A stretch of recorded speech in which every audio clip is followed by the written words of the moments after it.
Gulf में straight of Hormuz पर दोहरी नाकेबंदी से दुनिया भर के देशों की टेंशन बढ़ी हुई है। लंदन में कल 30 देशों की बैठक इसी मुद्दे को लेकर हो रही है कि आखिर हॉर्मुज को खुलवाना कैसे है बॉस।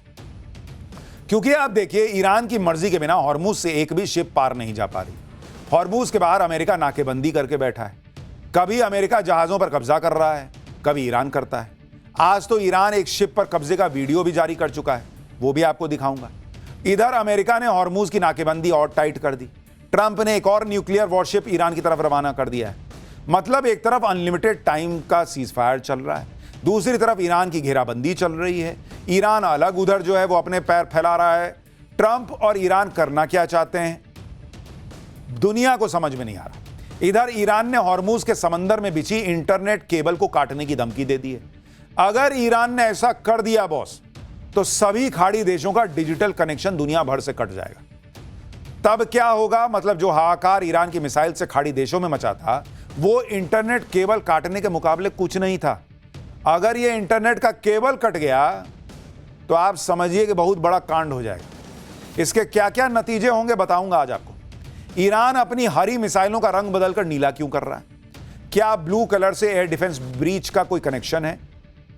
जो ट्रंप ईरान का रिजीम चेंज करने निकले थे, ईरान के जिस निर्वासित क्राउन प्रिंस रजा पहलवी को सत्ता थमाने वाले थे, उस रजा पहलवी पर कहां हमला हो गया, आज आपको यह भी दिखाऊंगा। जंग ईरान अमेरिका के बीच है और लॉकडाउन पाकिस्तान में लगा हुआ है। पाकिस्तान में ऐसा क्या हो रहा है कि पब्लिक मुनीर शहबाज को भर भर के कोस रही है, सब दिखाऊं उससे पहले एक झलक देखिए।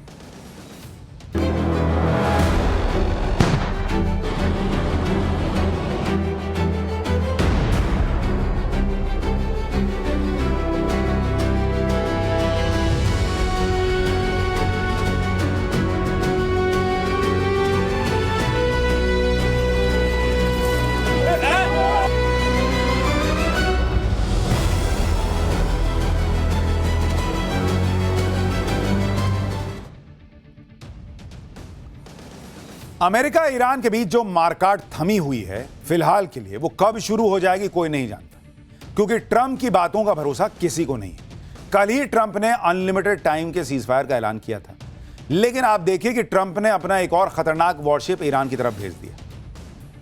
इसलिए सवाल यह है कि क्या ट्रंप सीजफायर के बहाने जंगी तैयारी के लिए टाइम जो है वो बाई कर रहे हैं, मतलब समय काट रहे हैं।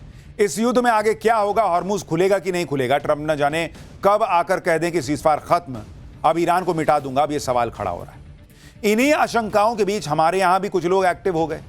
पेट्रोल डीजल को लेकर झूठ फैलाने लगे कि जैसे ही अभी ये राज्यों में चल रहे चुनाव खत्म होंगे, सरकार तेल के दाम बढ़ा देगी, वो भी 2-4 रुपया नहीं, कह रहे हैं कि 25-30 रुपया पर लीटर बढ़ा देगी। माना जा रहा है कि ये गलत खबरें बंगाल, तमिलनाडु समेत कई राज्यों में चुनाव की वजह से सोशल मीडिया पर फैलाई जा रही। लेकिन पेट्रोलियम मंत्रालय ने पेट्रोल और डीजल की कीमतों में बढ़ोतरी से जुड़ी खबरों को फर्जी और भ्रामक बताया। पेट्रोलियम मंत्रालय ने साफ किया कि सरकार के पास ऐसा कोई प्रस्ताव अभी विचाराधीन ही नहीं है कि चुनाव के बाद तेल के दाम बढ़ाने हैं। मंत्रालय की तरफ से यह भी कहा गया कि इस तरह की खबरें नागरिकों को भय और दहशत फैलाने के उद्देश्य से फैलाई जा रही हैं और पूरी तरह शरारतपूर्ण और भ्रामक है। यानी 25-30 रुपया पर लीटर तो छोड़िए, तेल की कीमतें बढ़ाने का कोई प्रस्ताव ही अभी चर्चा में नहीं है, सरकार कह रही है। तेल के दाम बढ़ने वाली खबरों में दम इसलिए भी नहीं है क्योंकि हॉर्मुज स्ट्रेट में भले ही ईरान तेल के जहाजों को निकलने नहीं दे रहा, लेकिन जो जहाज भारत के लिए तेल लेकर आ रहे हैं उन्हें ईरान आने दे रहा है। बुधवार को ही देश गरिमा नाम का एक भारतीय जहाज हॉर्मुज स्ट्रेट को पार करके मुंबई पहुंचा है। इस जहाज को भारतीय नौसेना ने एस्कॉर्ट किया। इस ऑयल टैंकर पर 97,000 मीट्रिक टन कच्चा तेल लगा हुआ है। इसलिए सरकार कह रही है कि हाल फिलहाल तेल के दाम बढ़ाने का कोई प्रस्ताव आया ही नहीं है, ना ही सरकार इस पर विचार कर रही है। देश में तेल की तो दिक्कत नहीं है, लेकिन गैस सप्लाई का थोड़ा बहुत संकट अभी भी बना हुआ है। इसलिए सरकार ने गैस के नए कनेक्शन पर रोक लगा दी, ताकि जिन लोगों के पास गैस का कनेक्शन पहले से है उन्हें कम से कम गैस वक्त पर मिलती रहे। भारत के पेट्रोलियम मंत्रालय ने कहा है कि फिलहाल स्थिति सामान्य होने तक नए कनेक्शन नहीं दिए जाएंगे। इस फैसले के बाद भारत में सरकारी तेल कंपनियों ने नए एलपीजी कनेक्शन जारी करने की प्रक्रिया को फिलहाल के लिए रोक दिया है। यानी अगर आप नया गैस कनेक्शन लेने के बारे में सोच रहे थे तो अभी आपको कुछ दिन इंतजार करना पड़ेगा, ताकि अभी जिनके पास कनेक्शन है उनको भरपूर गैस मिलती रहे और उन्हें कोई दिक्कत ना है। सुनिए सुजाता शर्मा ने क्या बताया। भारत सरकार का ये प्रयत्न रहा है कि देश के लोगों को कम से कम परेशानी का सामना करना पड़े। इसी क्रम में मैं आपको बताना चाहूँगी कि हमारे डोमेस्टिक घरेलू एलपीजी सप्लाईज नॉर्मल हैं। कल भी 52 लाख से अधिक घरों को एलपीजी सिलेंडर्स की सप्लाई की गई है। बुकिंग पहले से अब कम हुई है, लगभग 44 से 45 लाख के करीब प्रतिरोज बुकिंग हो रही है। देखिए, तेल और गैस की किल्लत अपनी जगह है, लेकिन सोचिए कि अगर आपके फोन में इंटरनेट ही नहीं चलेगा तो क्या कीजिएगा। युद्ध में ईरान ने कुछ ऐसी ही धमकी दे दी है, क्योंकि हॉर्मुज स्ट्रेट केवल तेल और गैस का ही चोक पॉइंट नहीं है, यह इलाका इंटरनेट सी केबल का भी चोक पॉइंट है। तेल और गैस के जहाजों को रोककर ईरान ने पहले ही जबरदस्त प्रेशर बनाया हुआ है। अब अगर इंटरनेट केबल काट दिया भाई ने, तो सोचिए सबकी क्या हालत होगी। ईरान ने यह धमकी हॉर्मुज के बाहर अमेरिका के ब्लॉकेड से परेशान होकर दी है। ईरान कह रहा है कि वो समंदर के नीचे जो इंटरनेट केबल बिछी हुई है सब काट देगा।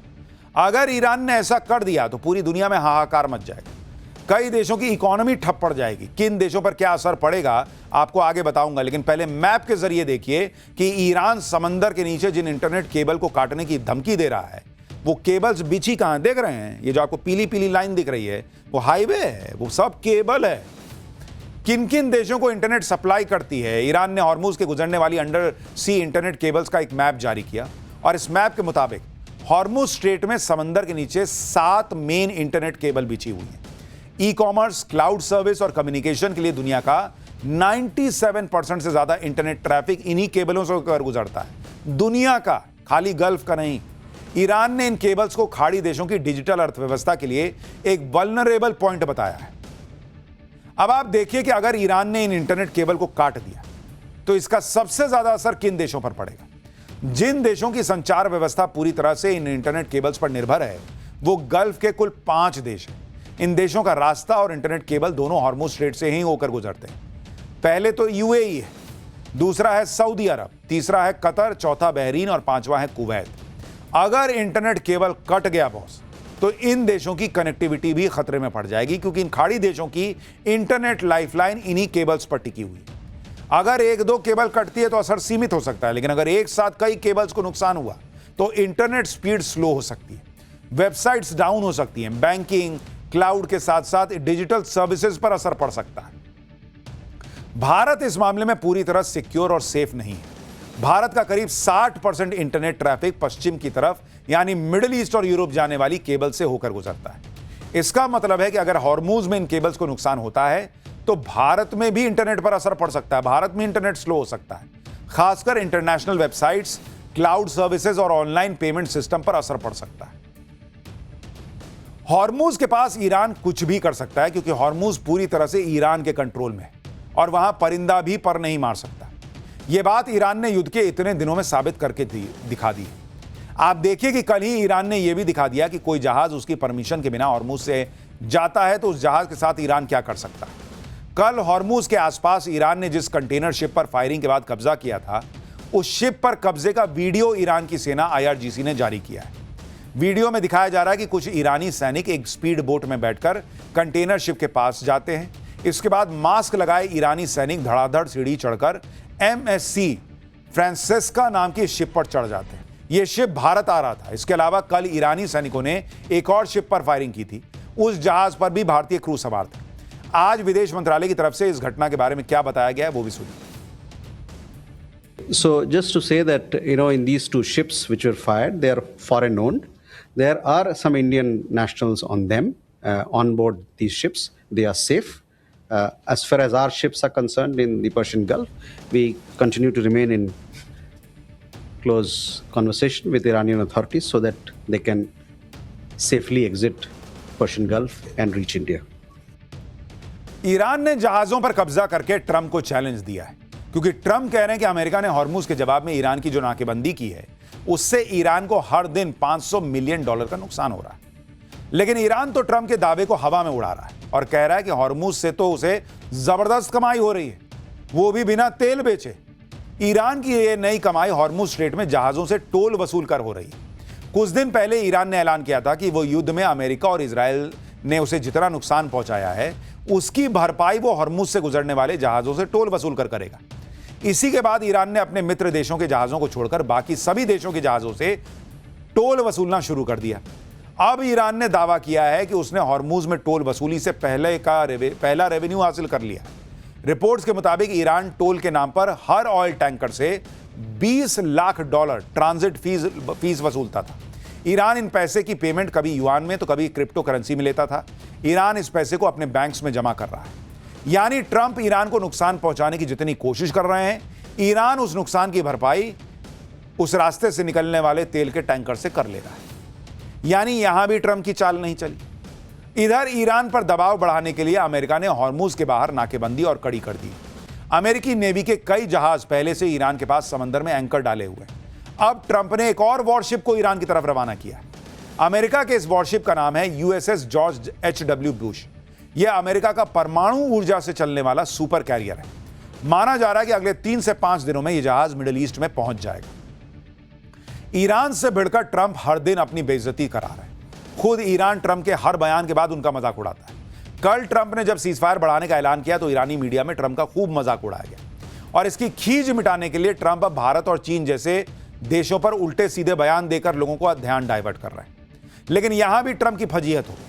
ट्रंप ने जन्मजात नागरिकता पर एक लेटर शेयर किया जिसमें भारत के लिए नर्क शब्द का इस्तेमाल किया। इसमें लिखा है कि यहां पैदा होते ही बच्चा तुरंत नागरिक बन जाता है और फिर वे चीन, भारत या दुनिया के किसी और नर्क जैसी जगह से अपने पूरे परिवार को यहां बुला लेता है। यह देखने के लिए आपको बहुत दूर जाने की जरूरत नहीं है।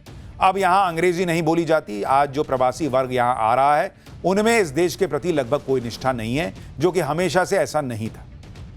ईरान ने ट्रंप की हालत खराब करके रखी हुई और भाई साहब अनाप शनाप कुछ भी बोल रहे हैं। ईरान ने तो अपनी मिसाइलों का रंग भी बदलना शुरू कर दिया है। ईरान की हरी मिसाइलें अब नीले रंग में रंगी जा रही। ईरान ने इससे पहले अपनी मिसाइलों को पिंक कलर में रंगा था और अब ब्लू कलर में ईरान ने इसे रंगना शुरू कर दिया है। ईरान कह रहा है कि पिंक मिसाइलें ईरान की बेटियों को समर्पित थीं, ब्लू कलर की मिसाइलें ईरान के लड़कों को समर्पित हैं। यानी ईरान यह भी दिखा रहा है कि उसके पास मिसाइलों की कोई कमी नहीं है और रंग रंग के ऐसी मिसाइलें मारेगा कि ट्रंप के चेहरे का रंग उतार देगा। ईरान के मामले में ट्रंप की बेइज्जती से पूरी दुनिया जो है ना वो वाकिफ है।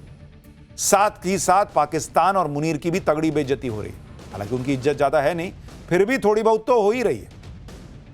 ट्रंप किसी भी तरह से ईरान युद्ध से निकलने की कोशिश कर रहे हैं और इसके लिए पाकिस्तान में ईरान के साथ नेगोशिएशंस चल रही थी। पाकिस्तान में एक राउंड की बात भी हो चुकी थी और दूसरे दौर की बातचीत के लिए पाकिस्तान ने तगड़ी तैयारी कर ली थी। इस्लामाबाद में सब बंद कर दिया था कि सब आएंगे तो भाई सिक्योरिटी देनी पड़ेगी। पाकिस्तान ने अमेरिकी और ईरानी प्रतिनिधि मंडल की सुरक्षा के लिए लॉकडाउन लगा दिया, लेकिन इससे पाकिस्तानी पब्लिक परेशान हो रही है। और अब जब शांति वार्ता में अमेरिका और ईरान दोनों आए ही नहीं तो पाकिस्तानी पब्लिक भड़क गई कि यार झूठे परेशान कर दिए तुम। पाकिस्तान पहले से बदहाल है और अब बेवजह के लॉकडाउन से इस्लामाबाद में लोगों की मुश्किल बढ़ गई। इस्लामाबाद में पिछले 10 दिनों से लॉकडाउन की स्थिति है। इस वजह से सब्जियों के दाम आसमान पर पहुंच गए। वहां मिर्च 300 रुपए किलो बिक रही है, टिंडा 800 रुपए का हो गया है, शिमला मिर्च 500 रुपए किलो की हो गई है। शहबाज और मुनीर अमेरिका ईरान युद्ध के सीजफायर का क्रेडिट ले रहे हैं और दूसरी तरफ पाकिस्तान के लोग ही शहबाज और मुनीर को गालियां दे रहे हैं कि हमारी जिंदगी जहन्नुम बना दी इसने। पाकिस्तान की पब्लिक ही कह रही है कि उनके नेता उन्हें जलील करा रहे हैं, लेकिन क्या कीजिए, ये देश बना ही जलील होने के लिए।